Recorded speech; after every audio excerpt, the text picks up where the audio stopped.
ॐ श्रीशैलेशदयापात्रं दीपक्त्यादिगुणार्णवं यतीन्द्रप्रवणं वन्दे रम्यजामातरं मुनिं रम्यजामातृयोगीन्द्रपादरेखामयं सदा तदा यत्तात्मसत्तादिं रामानुजमुनिं भजे लक्ष्मीनाथसमारम्भां नादयामुनमध्यमाम् अस्मदाचार्यपर्यन्तां वन्दे गुरुपरम्परां यो नित्यमच्युतपदाम्बुजयुग्मरुक्म व्यामोहतस्तरितराणि तृणाय मेने अस्मद्गुरोर्भगवतोऽस्य दयैकसिन्धोः रामानुजस्य चरणौ शरणं प्रपद्ये माता पिता युवतयस्तनयादिविभूतिः सर्वं यदेव नियमेन मतन्वयानाम् आद्यस्नः कुलपतेर्वगुणाभिरामं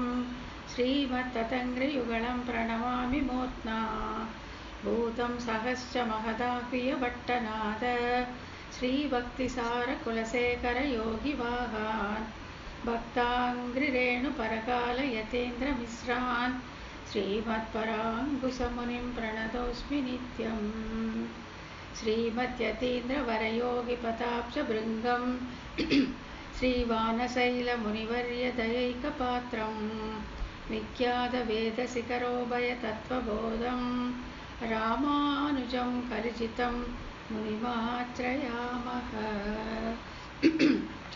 பணவாள் அரவணை பள்ளி பயிர்பவர் எவ்வுயிரும் குணபோகம் என்று குறுகை கதிபன் உரைத்ததுய்ய உணர்பாவினுட்பொருள் ஒன்றும் அறியா உலகறிய மணவாளன் மாறன் மனமுறைத்தான் வன்முடும்பை வந்தே. நாயனார் திருவடிகளே சரணம். எல்லோருக்குமே வணக்கம். போன வகுப்பில் நம்ம அந்த முதல் சூத்திரத்தில் நீர்மையினால் கலைகளை அருளி செய்தான் அப்படிங்கிறத, அந்த கலைகள் என்ன அப்படிங்கிறத பார்த்தோம். நாளாக பார்த்தோம் இல்லையா? 4 வர்ணங்கள், 4 ஆசிரமங்கள், 4 கதிகள் அப்படின்னு நாளாக பார்த்தோம். அதெல்லாம் தான் கலைகள். அதை பற்றிய அறிவு பெறுவது தான் கலைகள் அப்படின்ட்டு முதல் சூத்திரத்தில் காட்டி கொடுத்தார் அப்படிங்கிறத பார்த்தோம். அதுக்கப்புறம் இந்த கலைகள் இப்போ நம்ம அந்த 4 நாளாக பார்த்ததே பார்த்தீங்கன்னா எவ்வளோ இருக்குது இல்லைங்களா? அதை ஒன்றொன்றையும் விவரமாக கற்றறியணும்னா அதில் எவ்வளோ கஷ்டம் இருக்கும், அதுக்கு என்ன தகுதி, அதில் இருக்கக்கூடிய சிரமங்கள் என்ன அப்படிங்கிறத அடுத்த சூத்திரத்தில் அடுத்த பகுதியில் காமிச்சு கொடுத்தாங்க.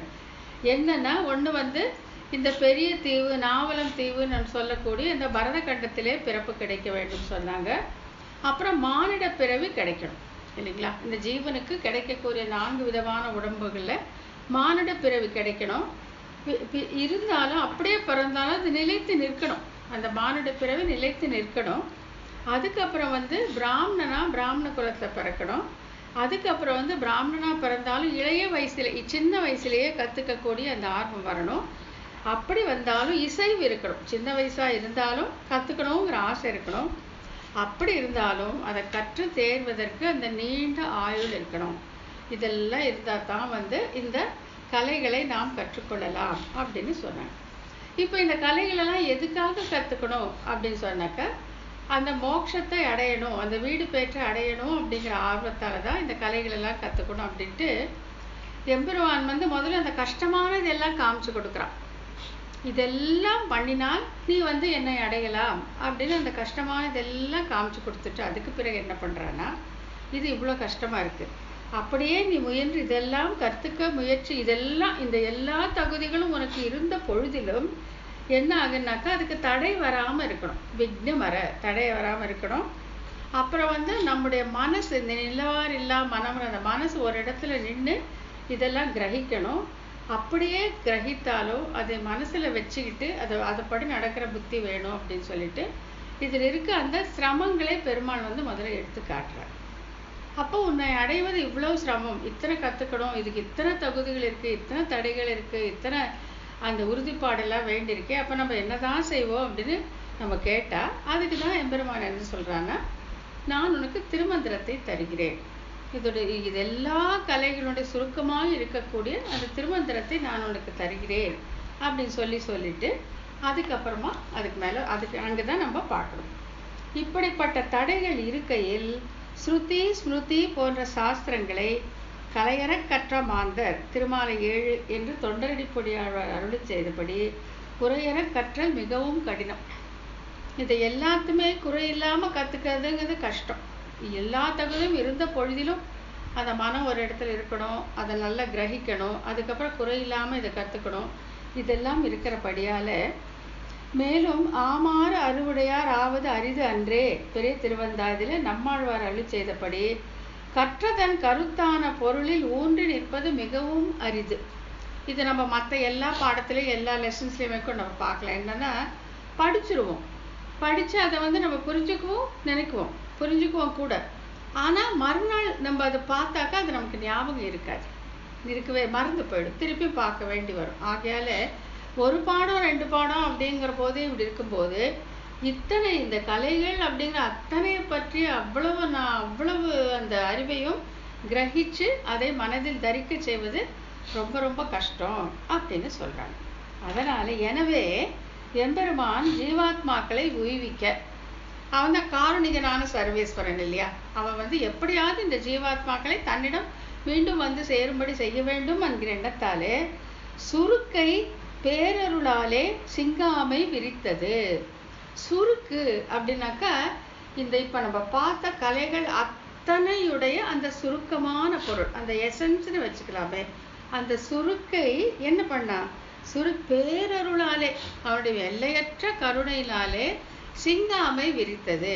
அது வச்சான், நமக்கு வாங்கிட்டு போப்பா அப்படின்னு கடையில் வைக்கிற மாதிரி அதை சிங்காமை விரித்தான். அதை அப்படி ஓப்பன் பண்ணி வச்சான், நீங்கள்லாம் வாங்கிட்டு போங்க அப்படிங்கிறதுக்காக.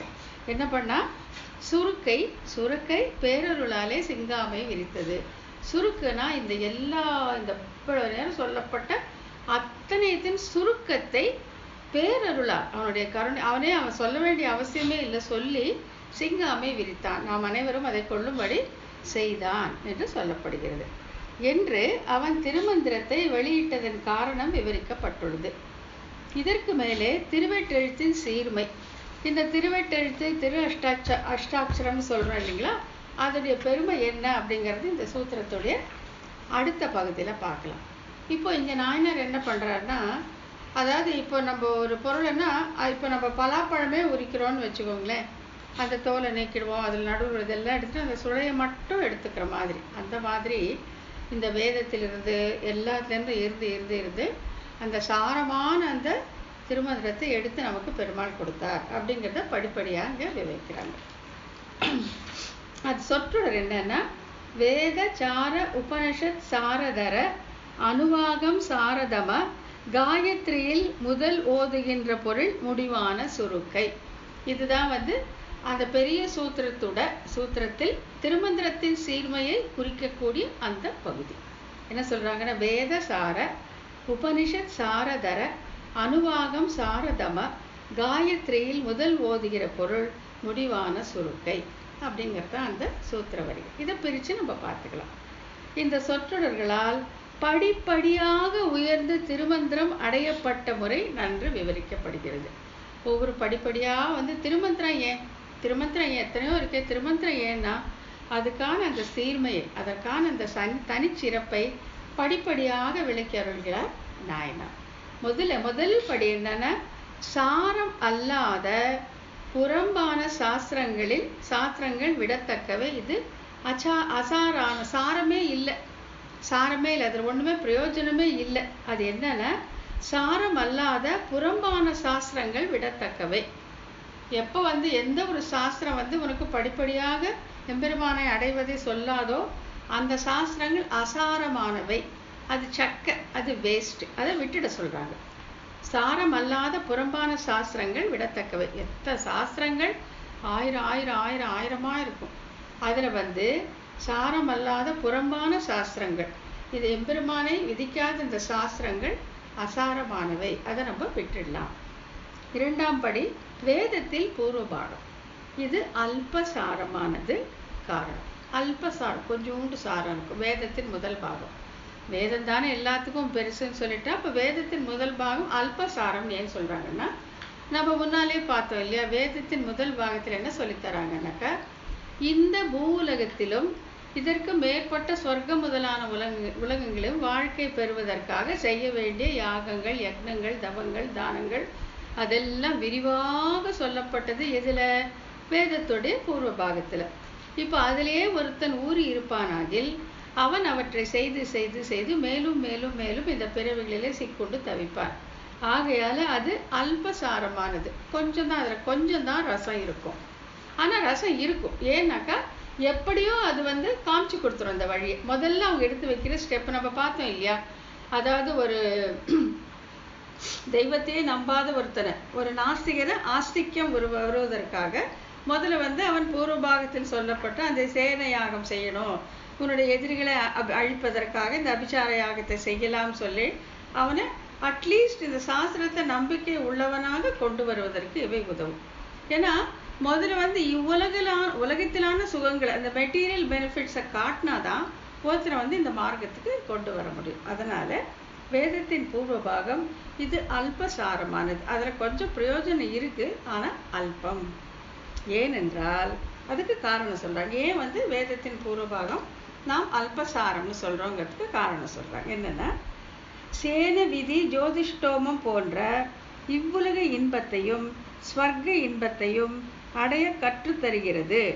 ஆத்மா வேறு உடல் வேறு என்று கற்பித்த போதிலும் அவை அல்பசாரமானதே சொல்றாங்க. பார்த்தீங்களா? இந்த சேயன விதி, சேயன விதினா உன்னுடைய பகைவர்களை அழிக்க வேண்டுமானால் இந்த யாகத்தை செய்வாய் அப்படின்னு முதல்ல அவனுக்கு ஆஸ்திகத்தை உண்டாக்குறாங்க.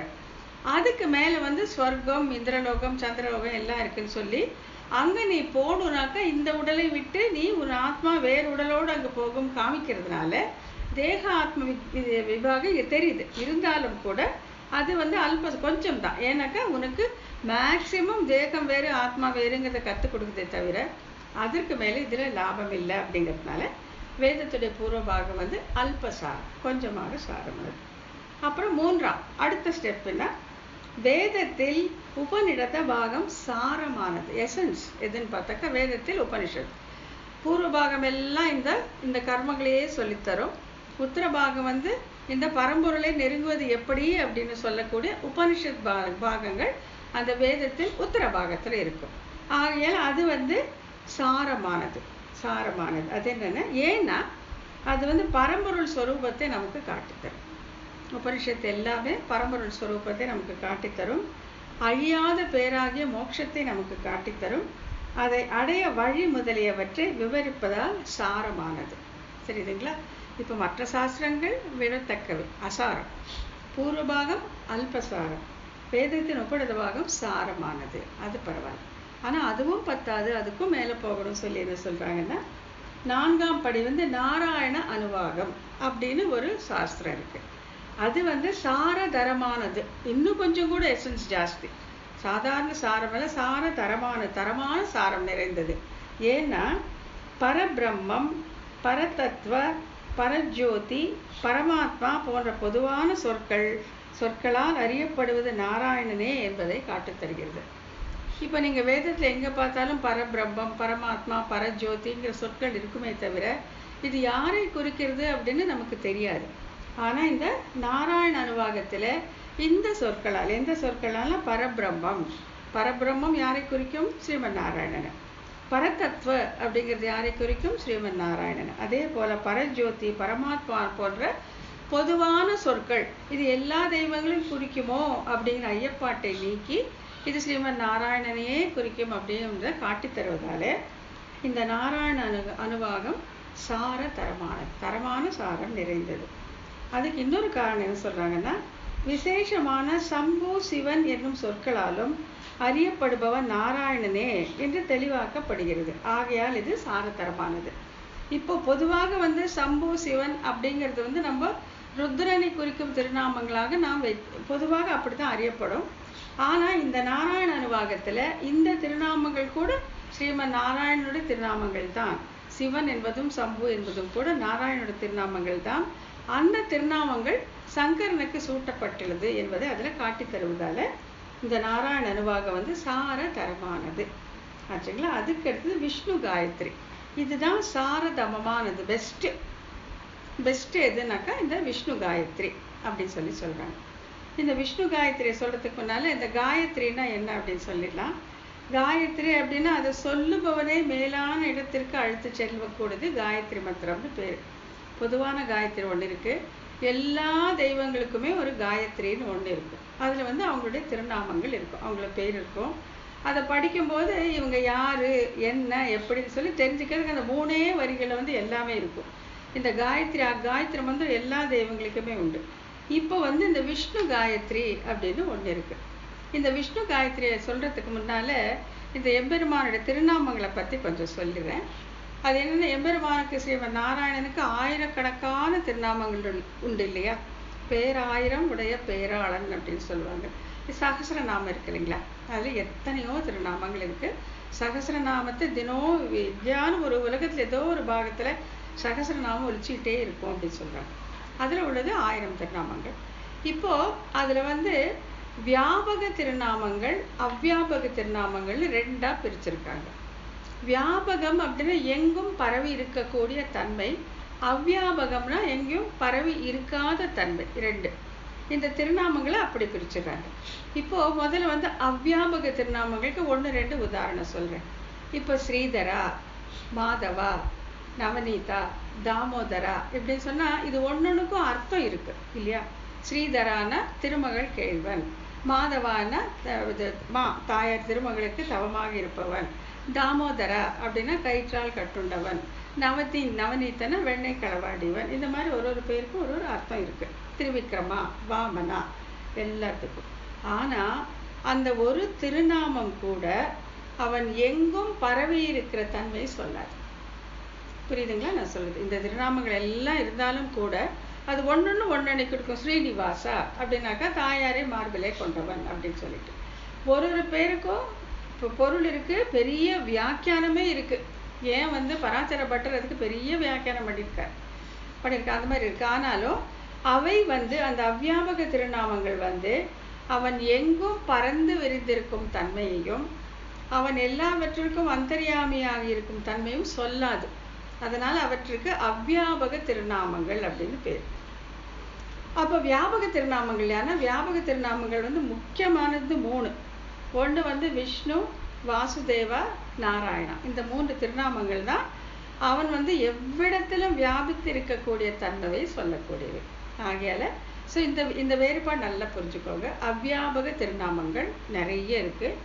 வியாபக திருநாமங்கள்ல முக்கியமானது 3: நாராயணா, விஷ்ணு மற்றும் வாசுதேவா. இந்த 3 திருநாமங்கள் தான் வந்து அவனுடைய வியாபக திருநாமங்கள். விஷ்ணு காயத்ரி என்ன சொல்லுன்னா, நாராயணாய தீமகி வாசுதேவாய வித்மகி தன்னோ விஷ்ணு பிரச்சோதயாத். அதுதான் வந்து நாராயண விஷ்ணு காயத்ரி அப்படின்னு பேர். இல்லை 3 பேர் இருக்கு பார்த்தீங்களா, நாராயணா இருக்கு, வாசுதேவா இருக்கு, விஷ்ணு இருக்கு. இந்த 3மே வந்து வியாபக திருநாமங்கள். அதாவது அவன் எங்குமே பறந்து விரிந்திருக்கக்கூடிய தன்மையை சொல்லுவது. ஸோ இந்த விஷ்ணு காயத்ரியுடைய முக்கியம் இது சார தமமானதுன்னு சொல்லிட்டாங்க இல்லையா. ஏன் அப்படிங்கிறதுக்கு காரணம் கொடுக்குறாங்க. என்னன்னா, முதல் காரணம், அறப்பெரியவனான எம்பெருமான் எல்லாவற்றிலும் அந்தராத்மாவாக இருப்பதை தெரிவிக்கிறது. எது? இந்த விஷ்ணு காயத்ரி. வாசுதேவா அப்படின்னா எல்லாவற்றிலும் அவன் அந்தர்யாமியா இருக்கிறான் என்பதை தெரிவிக்கும். இந்த இடத்துல தான் என்னன்னா 2 லெட்டர்ஸ் விட்டு போச்சு, 2 சொற்கள் விட்டு போச்சு. அதனால வந்து அர்த்தம் கொஞ்சம் மாறி இருக்கு. நான் சொல்றதை எல்லாரும் எழுதி வச்சுக்கோங்க. என்னன்னா, எம்பெருமான் எங்கு பரந்து நிறைந்திராமை குறிக்கும் அவ்வியாபகமான பெயரை காட்டிலும் உயர்ந்ததான அவன் எங்கும் பறைந்து நிறைந்திருத்தலை குறிக்கும் வியாபகமான 3 பெயர்களை குறிப்பிடுகிறதுன்னு இருக்கணும். இதுல வந்து இந்த 2 சொல்லு விட்டு போச்சு. என்னன்னா, காட்டிலும் உயர்ந்த 3 பெயர்களையும் விட்டு போச்சு. இப்போ நீங்கள் இருந்தால் கரெக்ஷன் பண்ணிக்கலாம், இல்லாட்டி நான் கரெக்ஷன் பண்ணி நான் ஃபோட்டோ எடுத்து அதில் போட்டு விட்டுறேன். என்னன்னாக்கா, எம்பெருமான் எங்கும் பறந்து நிறைந்திராமையை குறிக்கும் அவ்வியாபகமான பெயர்களை காட்டிலும். இப்போ சொன்னேன் இல்லையா, அவன் எங்கும் நிறைந்திருப்பதை குறிக்காத அவ்வியாபகமான பெயர்னா ஸ்ரீதரா, மாதவா, நவநீத கிருஷ்ணா எல்லாமே அவ்வியாபக திருநாமங்கள். அவன் எங்கும் பறந்து நிறைந்திருப்பதை குறிக்காத திருநாமங்கள். அவற்றை காட்டிலும் உயர்ந்ததாக அவன் எங்கும் பறந்து நிறைந்திருத்தலை குறிக்கும் வியாபகமான 3 பெயர்களை குறிப்பது தான் இந்த விஷ்ணு காயத்ரி.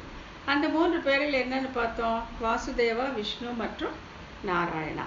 புரியுதுங்களா? இந்த இடத்துல எந்த டவுட் இருந்தாலும் தெளிவாக இன்னொரு வாட்டி கேட்டுக்கலாம். ஒன்றுமே இது இல்லை, கடைசியில் வேணாலும் கேட்டுக்கலாம். இப்போ இதுக்கு மேலே 6ஆம் படி. இப்போ விஷ்ணு காயத்ரிலேருந்து என்ன தெரிஞ்சிட்டோம்? அவனோட பல நாம, பல கோடி நாமங்களுக்குள்ள அவ்வியாபகமான, அதாவது அவன் எங்கும் பரந்திருத்தலை காட்டாத திருநாமங்களை காட்டிலும் அவன் எங்கும் பரந்திருப்பதையும் அந்தர்யாமியாக இருப்பதுமான அந்த 3 திருநாமங்களை காட்டி தருவதால் விஷ்ணு காயத்ரி சாரதமமானது. அதுதான் இப்போ அதுலேயும் வடிகட்டுறாங்க. இப்போ வடிகட்டி எடுத்துட்டு வந்தாங்க இல்லையா?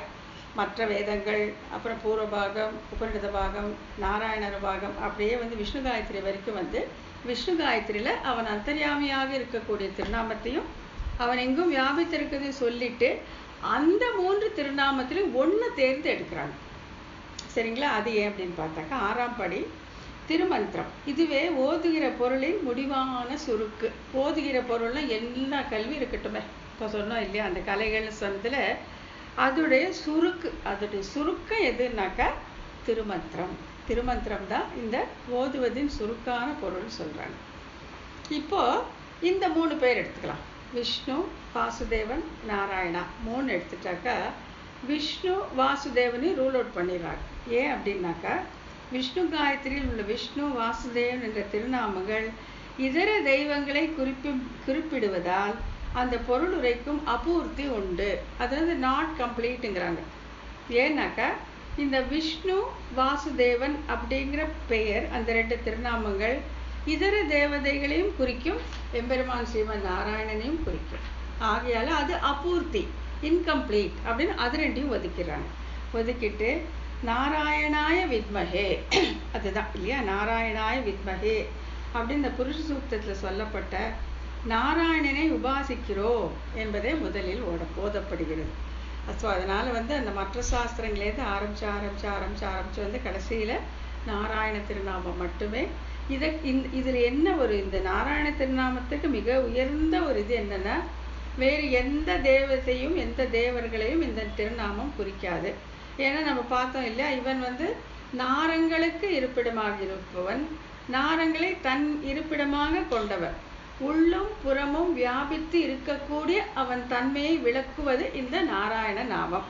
இந்த திருநாமம் வேறு யாருக்குமே கிடையாது, அவனுக்கு மட்டுமே ஆகியது.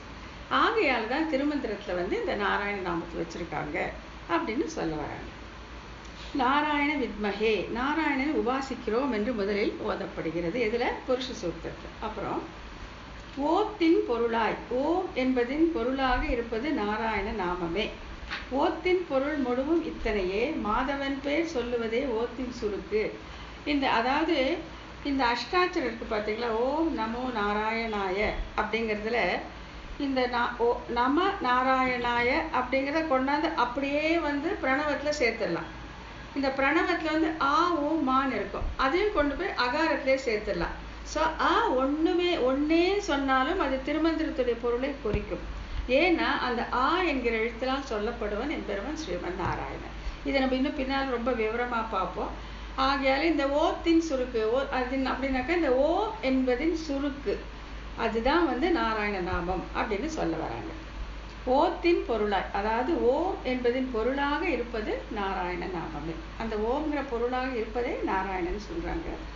ஓத்தின் பொருள் முடிவும் இத்தனையே. இது ஒரு பாசுர வரி எடுத்து போட்டிருக்காங்க. எதுனா 2ஆம் திருவந்தாதியில பூதத்தாழ்வார் சொல்றார் என்னன்னா, ஓத்தின் பொருள் முடிவும் இத்தனையே, மாதவன் பெயர் சொல்லுவதே ஓத்தின் சுருக்கு. இந்த மாதவன்கிறது யாரோட பேரு? ஸ்ரீமன் நாராயணனுடைய அவ்வியாபக திருநாமங்களில் ஒன்றுதான் மாதவன் என்பது. ஆகையாலே மாதவன் பேர் சொல்லுவதே ஓத்தின் சுருக்கு. இந்த ஓம் நமோ நாராயணா அப்படிங்கிற சுருக்கமாக நீங்கள் சொல்லணும்னாக்கா நாராயண நாமம் தான் அப்படின்னு சொல்லி அந்த முதல் கட்டத்திலேருந்து ஆரம்பிச்சு கொண்டாந்து நாராயண நாமமே. ஆகையால் தான் இந்த திருமந்திரத்தில் ஓம் நமோ நாராயணாய அப்படின்னு இருக்கு அப்படிங்கிறத கொண்டு வராங்க. 4 வேதங்கள், இதிகாச புராணங்கள் ஆகிய அனைத்திலும் உள்ள பொருள் நாராயண நாமத்தில் உள்ளது. எல்லாம் இதில் இருக்குன்னு சொல்றதுனால தான் அவர் என்ன பண்றாரு? இந்த பேரருளாலே இந்த சுருக்கை சிங்காமை விரித்தார். இதை ஒன்று சொல்லுங்கப்பா, இந்த திருநாமத்தை மட்டும் சொன்னீங்கன்னாக்கா இது எல்லா வேதமும் சொன்னதோட பலன் உங்களுக்கு இருக்கு. நீங்க என்னை அடைவீர்கள் அப்படிங்கிறது இந்த நீர்மையினாலே, அந்த அருளினாலே, அவன் இந்த பேரருளாலே இந்த வீடு பேரு கிடைக்கக்கூடிய அந்த திருநாமத்தை நமக்கு அவன் வெளியிட்டு அருளினான் அப்படிங்கிறத இங்க நம்ம பார்க்கிறோம். எனவே ஓம் நமோ நாராயணாய என்னும் திருமந்திரமே எல்லா வேதங்களின் சுருக்கமான உயர்ந்த மந்திரம் என்கிறபடி.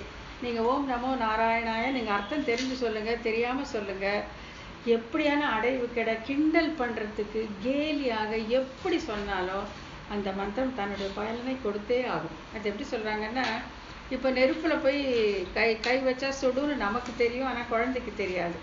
ஆனா குழந்தை போய் தொட்டாலும் நெருப்பு சுடத்தான் செய்யும் இல்லைங்களா? அந்த மாதிரி இந்த திருமந்திரத்தை நீங்க எப்படி சொன்னாலும், அடைவு கிட சொன்னாலும் சரி, அதில் நம்பிக்கை இல்லாம சொன்னாலும் சரி, கேலிக்காக எப்படி சொன்னாலும் அந்த மந்திரம் தன்னுடைய அந்த தர வேண்டிய அந்த அருளை தந்தே தீரும் அப்படிங்கிறது தான் இங்கே சொல்லப்படும்.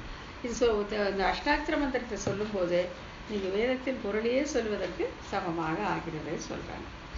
இனி இந்த திருமந்திரத்தை எம்பெருமான் வேதத்தினுடைய திரட்டி எடுத்தது 3 வகையாக விளக்கப்படுகிறது. இது எப்படி நம்ம எப்படி இப்போ நீங்க திருமந்திரம் சொன்னா வேதத்தையே சொன்ன மாதிரி ஆகுதே, இது எப்படி? இதுக்கு ஏதாச்சும் ஒரு பிரமாணம் வேண்டாமா அப்படின்னா, எம்பெருமான் ஸ்ரீமன் நாராயணன் அவனே இந்த வேதத்தில் உள்ள எல்லா பொருள்களையும் திரட்டி அதை திரு அஷ்டாட்சரமாக்கி நமக்கு தந்தான். அது எப்படிங்கிறது அடுத்த சூத்திரத்தை விளக்கப்படுது. இங்க என்ன பண்றாங்கன்னாக்கா 3 உதாரணம் கொடுக்குறாங்க. ஒன்று ஒரு வண்டு, ஒரு அன்னம், அப்புறம் திருப்பாற்கடலை கடைந்தது, தேனு, பால், அமுதம். இதை 3 எப்படி திரட்டி எடுக்கப்பட்டதோ அந்த மாதிரி எடுத்து அந்த மொத்த சாரத்தையும் அந்த அஷ்டாட்சர மந்திரத்தில் வச்சு எம்பெருமான் நமக்கு கொடுத்தான் அப்படிங்கிறது இங்கே மேற்கொண்டு விரிவாக சொல்லப்படுகிறது. இனி இந்த திருமந்திரத்தை எம்பெருமான் வேதத்தினின்று திரட்டி எடுத்தது 3 வகையாக விளக்கப்படுகிறது. தெய்வ வண்டாய், அன்னமாய், அமுது கொண்டவன், சாகைகளிலும் ஓதம்போல் கிளர் நாள் வேத கடலிலும் தேனும் பாலும் அமுதுமாக எடுத்து பெருவிசும்பு அருளும் பேரருளாலே சிங்காமை விரித்தது. அதுதான் ரொம்ப அழகு. அதாவது பெருவிசும்பு அருளும் பேரருளாலே, பெருவிசும்புன்னா அந்த திருநாடு ஸ்ரீவைகுண்டம், அதை அருள வேண்டும் என்ற பேரருளாலே, அந்த ரொம்ப ஆசையாலே, அளவு கடந்த ஆசையாலே அதை இங்கெல்லாம் திரட்டி எடுத்து நமக்கு தந்தான் அப்படின்னு சொல்லப்படுது. ஸோ முதல் வண்டோட கம்பேர் பண்றாங்க. வண்டோட எம்பெருமான இது பண்ணி ஓமை சொல்லி எப்படி அவர் பொருளை சேகரித்தார் அப்படின்னு சொல்லப்படுது. வண்டு தேனை சேகரிக்கும். தெய்வ வண்டாய் சாகைகளில் தேனாக எடுத்து பேரருளால் சிங்காமை விரித்தான் அப்படின்னு சொல்றார். வண்டானது சோலைகளில் பறந்து திரிந்து மலர்களில் இருந்து தேனை சேகரிக்கும். வண்டு பார்த்தீங்கன்னா அதோட வேலையை அது அப்படியே பறந்து போய் தேன் எடுத்து சேகரிக்கும். அதுபோல இந்த எம்பெருமான் தெய்வ வண்டாக அந்த வேதங்களிலிருந்து சாரத்தை எடுத்தான் அப்படின்னு சொல்லப்படுது. தெய்வ வண்டாய் சாகைகளில், சாகைன வேதத்துடைய அந்த சக்கிளைகள், சாகைகளில் தேனாக எடுத்து பேரருளால் சிங்காமை விரித்தான். இப்போ இந்த சிங்காமை விரித்தான்கிறத ஒன்னொன்னோட தனித்தனியா சேர்த்துறாங்க. தேனோட சேர்த்துறாங்க, பாலோட சேர்த்துறாங்க, அமிர்தத்தோட சேர்த்துறாங்க. தெய்வ வண்டான எம்பெருமான் வேத சாகைகள் என்னும் சோலையில் பறந்து திரிந்து தேன் போன்ற திருமந்திரத்தை தன் பேரருளால் சேகரித்து நமக்கு அளித்தான். நீ கஷ்டமே படாத, இந்த வேதத்தில் இருக்கக்கூடிய அந்த தேனை நான் சேகரித்து உனக்கு தருகிறேன் அப்படின்னு தெய்வ வண்டான அந்த எம்பெருமான் ஸ்ரீமன் நாராயணன் அந்த வேத சாகைகள், அந்த வேதத்துடைய அந்த கிளைகள் அந்த சோலையிலே பறந்து அந்த சாரமான அர்த்தத்தை எடுத்து நமக்கு தந்தான். தேனும் பாலும் அமுதமாய் திருமால் திருநாமம் பெரிய திருமிழ் என்றும் தூவியம் புல்லுடைய தெய்வ வண்டு. இவரை தூவியம் புல்லுடைய தெய்வ வண்டுன்னு யார் சொல்றாங்க? திருவாய்மொழியில் நம்மாழ்வார் சொல்றார். என்று நம்மாழ்வார் எம்பெருமானை தெய்வ வண்டு என்று அருளி செய்துள்ளார். அல்ல, இவரை வண்டுன்னே சொல்லிட்டாங்க. வண்டு மாதிரி சுத்தி ரீங்காரம் பண்ணிட்டு போய் அந்த சாகைகள், வேத சாகைகள் உள்ள அந்த அர்த்த பொருள் எல்லாம் எடுத்து கொண்டு தேனாக நமக்கு சிங்காமை விரித்து கொடுத்தான். அடுத்தது அன்னமாக. அவன் இப்போ வண்டை என்ன பண்ணா, அடுத்து அன்னமாக என்ன பண்ணான்னா, அன்னம் சாரமான பாலை உண்டு விட்டு நீரை விட்டு விடும். அது ஒரு ஐடியா இருக்கு இல்லைங்களா? அதாவது பாலையும் தண்ணியும் சேர்த்து வச்சா அன்னமானது பாலை மட்டும் உண்டு விடும் அப்படின்னு சொல்லுவாங்க. பாலையும் நீரையும் கலந்து வைத்தால் அன்னமானது சாரமான பாலை உண்டு விட்டு நீரை விட்டுவிடும். அதே மாதிரி எம்பெருமான் இந்த இந்த வேதமாகி அந்த அதில் கலந்து இருக்கக்கூடிய அந்த பொருளை பிரித்து அசாரமானதை விட்டுவிட்டு சாரமான பால் போன்ற அந்த அர்த்தத்தை நமக்கு தந்தான் அப்படிங்கிறபடி. அன்னமாய் ஓதம் போல் கிளர் வேத நீரிலே பாலாக எடுத்து பேரருளாலே சிங்காமை விரித்தான். அந்த சிங்காமை விரித்தான் அப்படிங்கிறத ஒன்னோட சேர்த்து சொல்றாங்க. அன்னமாய் அன்று அங்கு அருமறை பயந்தான் அப்படின்னு பெரிய திருமொழியில திருமங்கை ஆழ்வார் சொல்றார். அவனை அன்னமா சொல்லியிருக்காங்க. நம்மாழ்வார் தெய்வ வண்டுன்னு சொன்னார் இல்லையா? இவர் இவரை அன்னம்னு சொல்றாரு. அருளி செய்தது போல அன்னமாய் அவதரித்தவன் வேத கடலின் சாரமான பால் போன்ற திருமந்திரத்தை நானும் சொன்னேன் நமரும் உறைவின் பெரிய திருமொழி என்றபடி எல்லோரும் உட்கொள்ளத்தக்க பால் போன்ற திருமந்திரத்தை பேரருளால் நமக்கு அளித்தான். பால் எல்லாருக்குமே நல்லது. உடம்பு சரியா இல்லாதவங்களுக்கும் நல்லது, உடம்பு நல்லா இருக்கிறவங்களுக்கும் அனுபவித்து கொடுப்பதற்கு நல்லது. அதே போல் இந்த திருமந்திரமானது இந்த சம்சாரம் என்னும் வியாதியை போக்கவும் நல்லது. அந்த வியாதி போன பிறகு அனுபவிப்பதற்கும் கைங்கரியத்தை பெறுவதற்கும் உகந்தது இந்த திருமந்திரம். அதை இவன் அன்னமாக அந்த வேத அந்த கடல்ல போய் சஞ்சரிச்சு பால் போன்ற அந்த சத்தான விஷயத்தை மட்டும் எடுத்து நமக்கு சிங்காமை விரித்து கொடுத்தான் அப்படின்னு சொல்லப்படுது. ஸோ தேன் ஆயிடுச்சு, பால் ஆயிடுச்சு. அடுத்ததாக அமிர்தத்தையே நமக்கு கொடுத்துட்டான் அப்படிங்கிறபடி அமுதம் கொண்டவன் அசுரர்களை கண்டு அஞ்சி இரவாத நிலை வேண்டிய தேவர்களுக்காக அமுதம் கொண்ட பெருமான் பெரிய திருமொழி என்று அன்று திருப்பாற்கடலை கடைந்து அமுதத்தை எடுத்தான். அப்பா தேவர்களுக்கும் அசுரர்களுக்கும் அந்த அமிர்தத்தை எடுக்க வேண்டும் என்ற அந்த பெரிய ஒரு சண்டை வந்தப்போ தேவர்கள் பக்கம் நின்று அவனே கூர்மாவதாரமாக இருந்து அவனே மலையாக இருந்து கடைந்து எடுத்து அதை மோகினி அவதாரம் எடுத்து அது அசுரர்களுக்கு போய் சேராமல் முழுவதுமாக தேவர்களுக்கே சேரும்படி செய்தான். அசுரர்களை கண்டு அஞ்சு இரவாத நிலை, அவங்களுக்கு வேண்டியது இரவாத நிலை. யாருக்கு? தேவர்களுக்கு. சொர்க்கபோகத்தை ஆண்டு அனுபவிச்சுட்டு இருக்கணுங்கிறது அவங்களுக்கு ஆசையை தவிர இதே வேண்டாம், இந்த உடல் தொடர்பு வேண்டாம், நான் போய் ஸ்ரீ வைகுண்டத்தில் எம்பெருமானுக்கு கைங்கரியம் செய்யணுங்கிற ஆசை அவங்களுக்கு இல்லை. அவங்க நீண்ட ஆயுள் வேணும். அதுக்காக அவன் என்ன பண்ணா? அந்த அமிர்தத்தை அவர்களுக்கு கொடுத்து உதவினான். நமக்கு என்ன பண்ணானா? நால்வேத கடலிலே அமுதமாக எடுத்து பேரருளால் சிங்காமை விரித்தான். இந்த 4 வேதத்தை ஒரு பெரிய கடல் பண்ணி அதிலிருந்து அவன் அந்த அமுதத்தை நமக்காக எடுத்தான். பிறப்பு இறப்பு ஆகியவற்றுக்கு அஞ்சி மோட்சத்தை அடைய விருப்பம் உடையவர்களுக்காக அமுதம் போன்ற திருமந்திரத்தை 4 வேத கடலிலே பெரியாழ்வார் என்று அருளி செய்தபடி 4 வேத கடலிலிருந்து கடைந்து எடுத்து நமக்கு அளித்தான். ஆச்சுங்களா? ஸோ வண்டாக போய் வேதம் என்னும் அந்த சாகைகளை சுத்தி திரிந்து தேனான அந்த சாரத்தை எடுத்து சிங்காமை விரித்து நமக்கு கொடுத்தான். அதே மாதிரி பாலும் நீரும் கலந்திருந்தால் அன்னம் பிரித்து பாலை உண்பது போல பால் போன்ற சாரமான பொருளை எடுத்து சிங்காமை விரித்து நமக்கு கொடுத்தான். அடுத்தது அமுதமாக இந்த மோட்சமே வேண்டும், இந்த பிறப்பிறப்பு வேண்டாம் என்னும் நினைப்பவர்களுக்கு அந்த அமுதமான அந்த திருமந்திரத்தை எம்பெருமான் சிங்காமை விரித்து நமக்கு கொடுத்தான் அப்படின்னுங்க ரொம்ப அழகா இந்த 3 உதாரணங்கள் வாயிலாக விளக்கியிருக்கிறார் நாயனர். பெருவிசும்பு அருளும் பேரருளாலே சிங்காமை விரித்தது. அவனுக்கு ஆசை என்ன? இவங்கெல்லாம் நம்ம கிட்ட சேரணுங்கிறது தான். பெரு அருளாலே பெரு விசும்பு அந்த வைகுண்ட நாடு கொடுக்கணுங்கிற ஆசையாலே அவன் சிங்காமை விரித்தது. இப்படி எல்லாத்தையும் நமக்கு கொடுத்து அள்ளினான். இப்படியாக வேத சாரமான திருமந்திரத்தை தானாகவே எடுத்து நித்திய சூரியர்களுக்கு இனிதாயின பரமாகாசம்னாலும் வைகுண்டம் தான். பரமாகாசம் என்ற சொல்லுக்கு பொருளாய் உள்ள பரமபதத்தை எந்த ஒரு காரணமும் இன்றி, இதுக்கு நம்ம ஏதாச்சும் செய்யறோமா?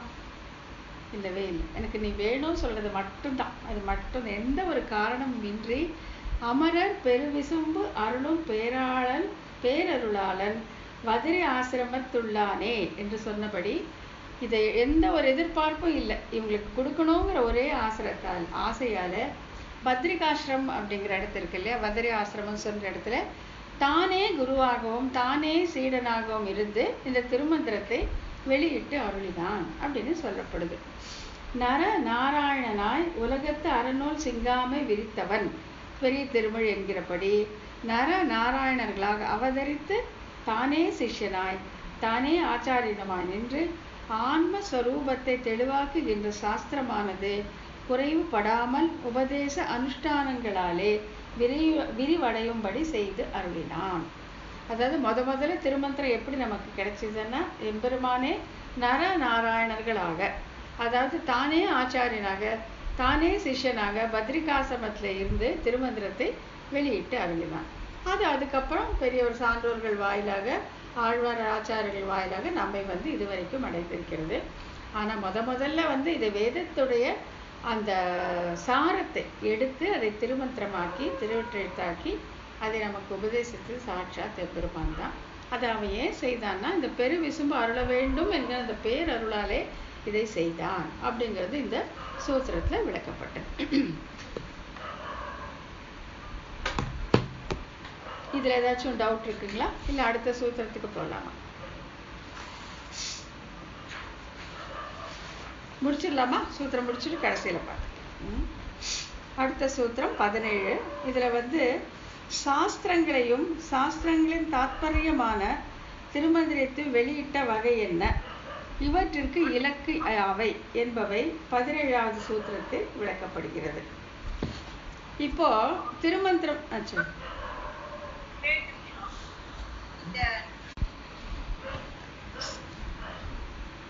சாஸ்திரங்களையும் சாஸ்திரங்களின் தாத்பரியமான திருமந்திரத்தையும் வெளியிட்ட வகை என்ன, இவற்றிற்கு இலக்கு யாவை என்பவை 17வது சூத்திரத்தில் அருளி செய்யப்படுகிறது.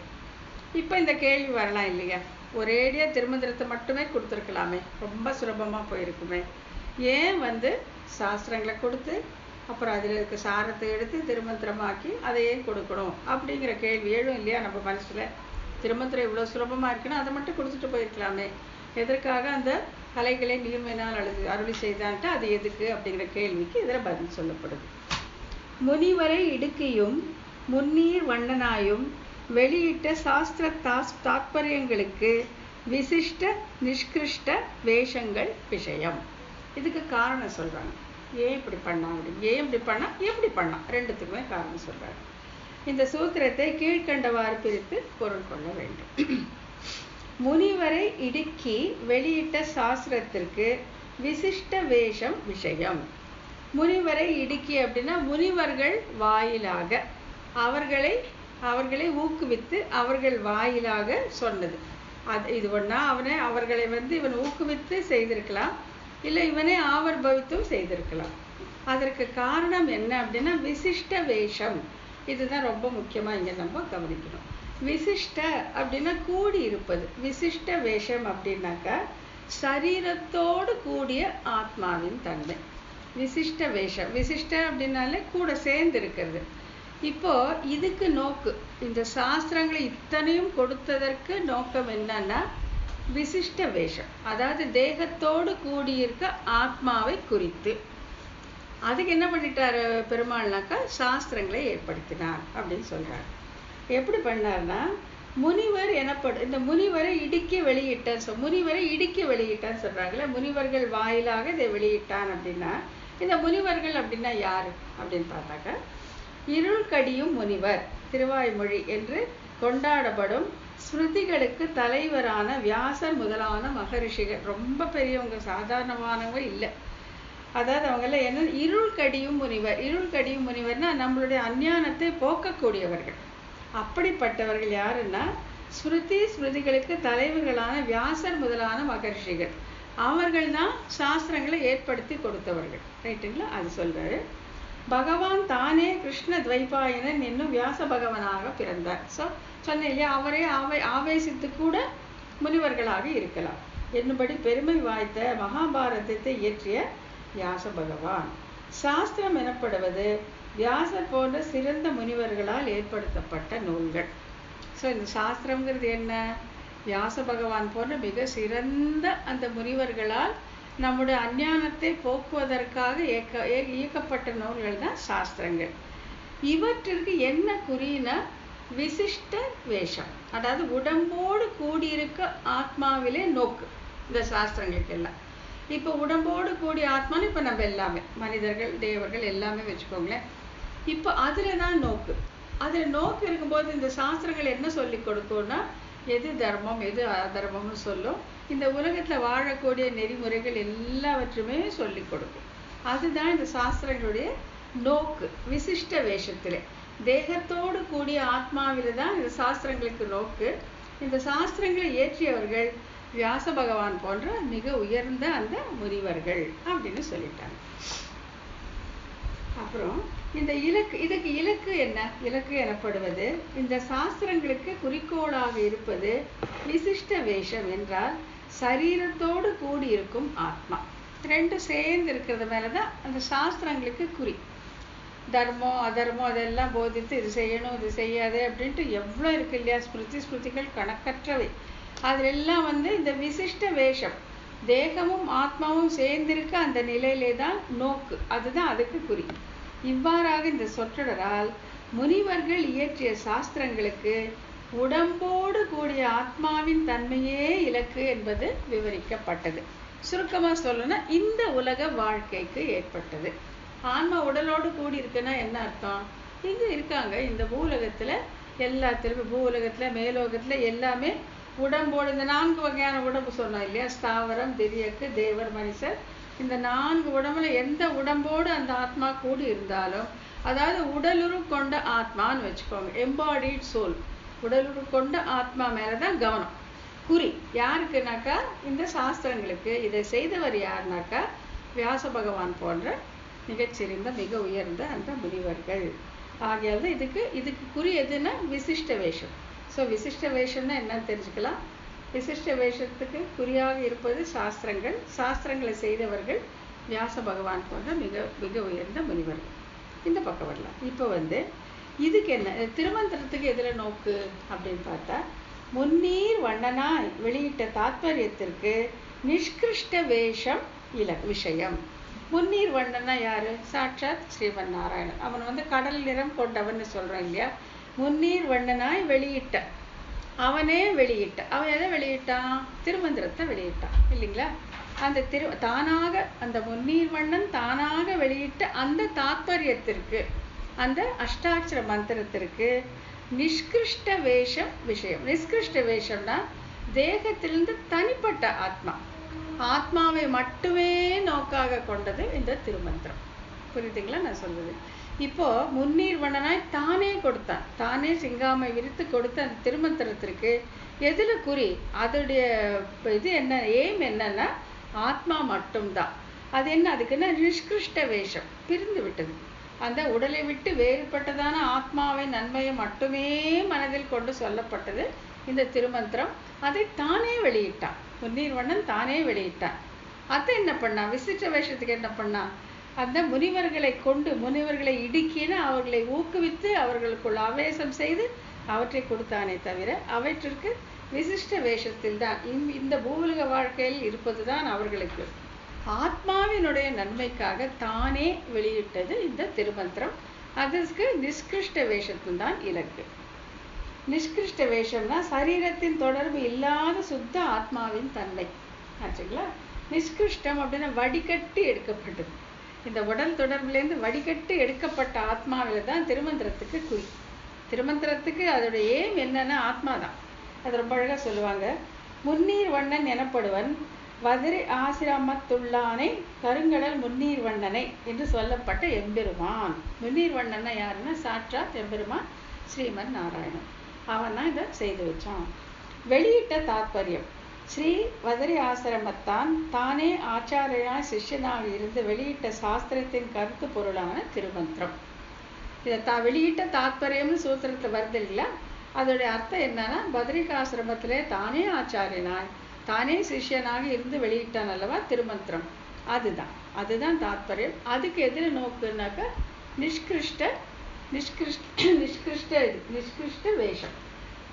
அது விசிஷ்ட வேஷம், இது நிஷ்கிருஷ்ட வேஷம். விசிஷ்டான உடம்போடு கூடி இருக்க தன்மைக்கு முனிவர்கள் கொடுத்த சாஸ்திரங்களுக்கு நோக்கு அதுதான். எம்பெருமான் வெளியிட்ட திருமந்திரத்துக்கு நோக்கு இதுதான் விடுபட்ட ஆத்மா, அதாவது நிஷ்கிருஷ்ட வேஷம், உடல் தொடர்பு பற்றறுத்த ஆத்மா மேலதான் அதற்கு நோக்கு.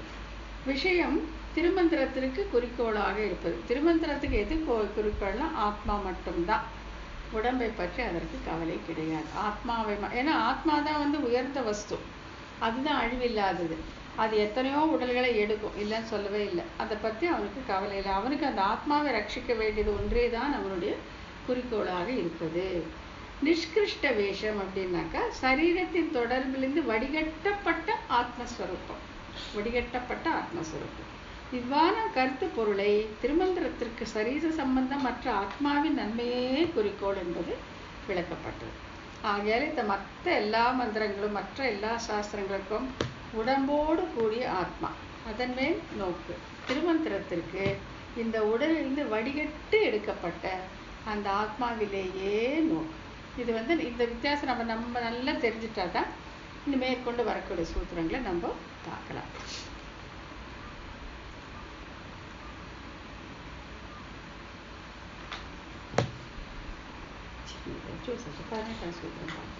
பதினெட்டாம் சூத்திரம் பார்க்கலாம். அதுவும் சின்னதுதான்.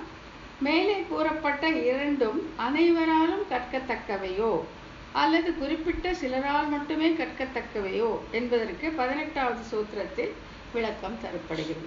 இப்போ நீங்கள் 2 விதமாக சொல்கிறீங்க இல்லையா? இந்த பக்கம் விசிஷ்ட வேஷம்ங்கிறீங்க, இந்த பக்கம் நிஷ்கிருஷ்ட வேஷம் சொல்கிறீங்க. இது ரெண்டுமே எல்லாரும் கற்றுக்கணுமா, இல்லை அது இதுக்கு தனித்தனியாக அதிகாரிகள் உண்டா அப்படிங்கிறது இதில் சொல்லப்படுது. தோல்புரையே போதுமதற்கு பழுதிலா யோக்கியதை வேணும் மனமடையீர் என்கிற சிரத்தையே அமைந்த மர்மஸ்பர்சிக்கு நானும் நமரும் என்னும்படி சர்வரும் அதிகாரிகள். இதில் இதுக்கு யார் அதிகாரிகள், இதுக்கு யார் அதிகாரிகள் அப்படின்னு பிரித்து காட்டி கொடுக்குறாங்க. இந்த சூத்திரத்தை கீழ்கண்டவாறு பிரித்து பொருள் கொள்ள வேண்டும். தோல்புரையே போதும் அதுக்கு பழுதிலா யோக்கியதை வேணும். தோல்புரையே போதுமக்கு பழுதிலா யோக்கியதை வேணும். தோல்புரையே போதுமதுக்கு அப்படின்னாக்கா இப்போ சொன்னல விசிஷ்ட வேஷம் உடம்போடு கூடியதுன்னு சொன்னோம் இல்லையா? சாஸ்திரங்களுக்கு நோக்கு உடம்போடு கூடியது அப்படின்னு சொல்லிட்டு அதுக்கு என்னன்னா அது கத்துக்கிறதுக்கு பழுதிலா யோக்கியதை வேணும் அப்படின்னு சொல்றாங்க. என்னன்னா தோல்புரையே போதுமக்கு தோல்புரையே போமதுக்கு ஆத்மாவின் நன்மையில் ஊற்றம் இல்லாத சரீரத்தின் தன்மையே இலக்காக கொண்ட சாஸ்திரங்கள். இதை நல்லா நம்ம மனசுல ஏற்றிக்கணும். அதாவது தோல்புரையே போமதுக்கு, தோல்புரையே போம்னா உடம்பு மட்டும், தோல்புரையில தோல்னா இது தோல்னா உடம்பு பூரையே அது குறிக்குது. தோல்புரையே போமதுக்கு அதாவது ஆத்மாவின் தன்மையில் ஊற்றம் இல்லாமல், ஆத்மாவை பற்றி அவ்வளவா யோசிக்கிறது இல்லை, சரீரத்தின் நன்மையே இலக்காக கொண்ட சாஸ்திரங்கள். இப்போ முதலேருந்து அப்படித்தானே வருது இல்லையா? இப்போ தேகமே நான் அப்படிங்கிறதுக்கு அந்த அறியாமை தானே இருட்டுன்னு சொன்னோம் இல்லையா? இப்போ சாஸ்திரங்கள் இப்போ வேதத்தின் பூர்வபாகம் எதுக்குன்னு சொன்னோம்? இந்த உடம்புக்கு தான். இந்த உடம்புக்கு என்னென்ன வேணும், இந்த உலக வாழ்க்கை சொர்க்க உலக வாழ்க்கை அதுதான் வேணும்னு பார்த்தோம். ஆகையாலே இதுக்கு இந்த உடம்பிலே நாட்டம் இருக்கக்கூடிய இதுக்கு என்ன வேணும் அப்படின்னாக்கா இதுக்கு பழுதிலா யோக்கியதை வேணும். பழுதிலா ஒழுகலாறு என்று அருள் செய்தபடி உயர்ந்த ஜாதிகளில் பிறக்கும் பிறவி வேண்டும். ஆச்சாரத்தில் ஒரு பழுது இல்லாத தகுதி வேண்டும். இப்போ வியாச பகவான் எல்லாம் பண்ண அந்த சாஸ்திரங்கள் அந்த விசிஷ்ட வேஷத்திற்கு, அதாவது ஆத்மாவும் தேகமும் கூடியிருக்க அந்த இதுக்கு வேணும்னு சொன்னோம். ஆனா இந்த சாஸ்திரங்களை பழக வேண்டும் என்றால், அதை படிக்க வேண்டும் என்றால், அதனால் பயன்பட வேண்டும் என்றால் அப்ப என்ன வேணும்னா அதுக்கு நல்ல உயர்ந்த ஜாதியில பிறந்திருக்க வேண்டும். உயர்ந்த ஜாதியில் பிறக்கும் பிறவி வேண்டும். ஆச்சாரத்தில் ஒரு பழுது இல்லாத தகுதி வேண்டும். ஆச்சார அனுஷ்டானங்கள் ரொம்ப முக்கியம். வேதத்தின் பூர்வபாகத்திலே ஈடுபட்டு இந்த சாஸ்திரங்கள் படி நாம் ஒழுக வேண்டும் என்றால் நமக்கு அந்த உயர்ந்த குடிப்பிறப்பு வேண்டும்.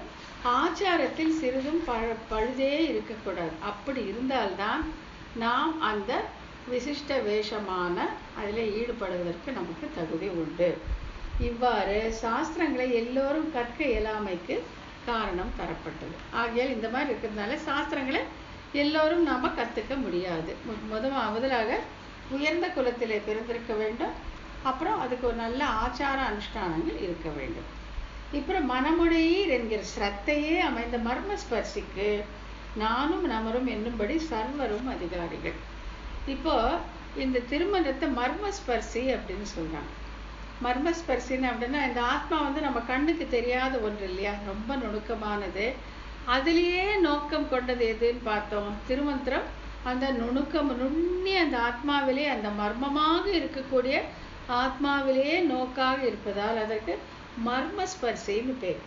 அந்த ஆத்மாவிலேயே நோக்காக இருப்பதால் அதை நீங்கள் எங்கே ஜாதின்னு சொல்லுவீங்க, எங்கே வந்துக்கு அதுக்கு ஆச்சார அனுஷ்டானம் சொல்ல முடியாது இல்லைங்களா. ஆகையால் மனமுடையீர் என்கிற ஸ்ரத்தையே அமையும். ஸ்ரத்த மட்டும் இருந்தால் போதும். ஸ்ரத்தையே அமைந்த மர்மஸ்பர்சிக்கு நானும் நமரும் என்னும்படி சர்வரும் அதிகாரிகள். இதுக்கு வந்து ஜாதியோ உயர்ந்த குலமோ அனுஷ்டான ஆச்சாரம் தேவையில்லை அப்படின்னு சொல்கிறாங்க.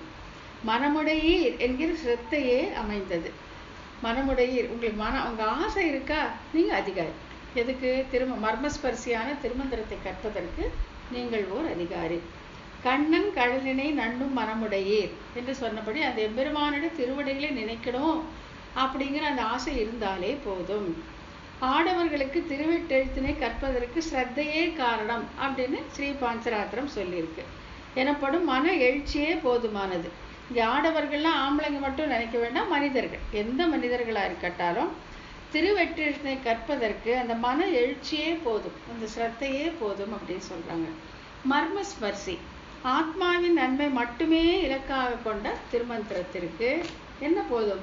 நானும் நமரும் என்றபடி சர்வரும் அதிகாரிகள். நானும் சொல்வேன், நீங்களும் சொல்லலாம், எல்லாருமே சொல்லலாம். இதுக்கு நீங்கள் உயர்ந்த குலத்தில் பிறந்திருக்கணுங்கிற அவசியம் இல்லை, ஆச்சார சீலர்களாக இருக்கணுங்கிறது இல்லை, அனுஷ்டானம் கொள்ளணுங்கிறது எதுவுமே கிடையாது. ஏன்னா இது மர்மஸ்பர்சி ஆத்மாவிலே குறியாக கொண்டதற்கு நானும் நமரும் எல்லாருமே அதிகாரிகள். நாம் எல்லாருமே இதற்கு அதிகாரிகள்.